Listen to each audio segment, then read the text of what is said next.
بسم اللہ الرحمن الرحیم۔ طلوع سحر۔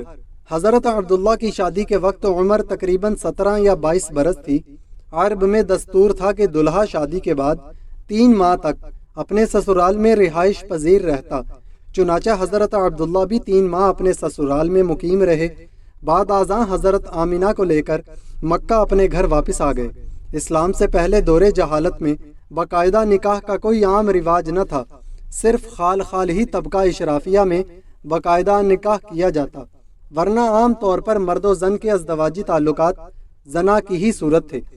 اسلام کے بعد جن کے باقاعدہ طریقے سے نکاح ہوئے تھے، ان کی شادیوں کو جائز اور صحیح سمجھا گیا، اور ایسے جوڑوں کے اسلام لانے کے بعد ان کے قبل اسلام نکاحوں کو شریعت اسلام کے مطابق درست قرار دیتے ہوئے آپ صلی اللہ علیہ وسلم نے ان کے دوبارہ نکاح کی ضرورت نہیں سمجھی تھی۔ ایسا ہی ایک صحیح اور باقاعدہ نکاح حضرت عبداللہ اور حضرت آمینہ کا ہوا۔ اس لیے آپ صلی اللہ علیہ وسلم کا فرمان مبارک ہے کہ میری ولادت باقاعدہ نکاح سے ہوئی، نہ کہ نعوذ باللہ زنا یا بدکاری سے۔ پہلے کی اقساط میں ذکر کیا جا چکا ہے کہ آپ صلی اللہ علیہ وسلم کے پردادا حضرت ہاشم کے دور سے قریش مکہ کے تجارتی قافلے ایران و شام اور یمن و ہند تک جایا کرتے تھے، تو ایسا ہی ایک تجارتی قافلہ لے کر حضرت عبداللہ بھی شام کی طرف گئے۔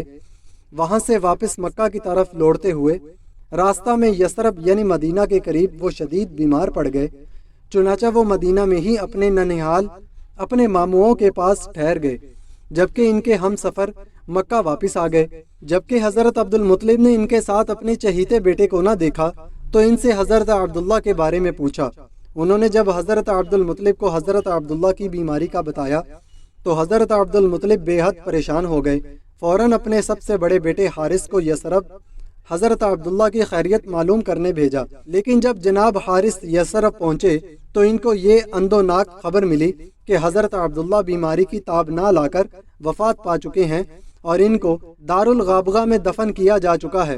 جناب حارث جب یہ المناک خبر لے کر مکہ واپس آئے تو حضرت عبد المطلب اپنے جان سے پیارے بیٹے کی جوان موت کا سن کر شدت غم سے بے ہوش ہو گئے۔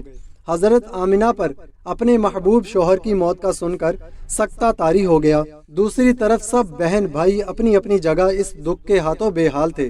خاندان بنو ہاشم پر ایک مجموعی سوگ کا عالم چھا گیا، کیونکہ حضرت عبداللہ اپنے حسن و جمال، لیاقت، کردار اور نابغہ روزگار شخصیت کی وجہ سے سارے خاندان کی آنکھ کا تارا تھے، مگر یہ روشن ستارہ محض 25 سال کی عمر میں ہی ڈوب گیا، اور یوں تمام جہانوں کے لیے رحمت بننے والے اللہ کے محبوب نبی صلی اللہ علیہ وسلم ابھی شکم مادر میں ہی تھے کہ یتیم ہو گئے۔ جوان سال اور چہیتے بیٹے کی وفات کا غم حضرت عبد المطلب کے لیے اگر سوہان روح تھا، تو دوسری طرف محبوب شوہر کی موت کا دکھ حضرت آمینہ کے لیے لمحہ لمحہ کرب و اذیت کا باعث تھا۔ لیکن اللہ نے ان دونوں کو زیادہ عرصہ غم زدہ نہ رہنے دیا، اور حضرت عبداللہ کی وفات سے چند ماہ بعد حضرت آمینہ کے ہاں اللہ کے حبیب حضرت محمد صلی اللہ علیہ وسلم پیدا ہوئے۔ ایک کنیز کو فوراً حضرت عبد المطلب کی طرف بھیجا گیا، جو خوشی کے مارے دوڑتی ہوئی حضرت عبد المطلب کے پاس پہنچی، جو اس وقت غالباً حرم شریف میں موجود تھے۔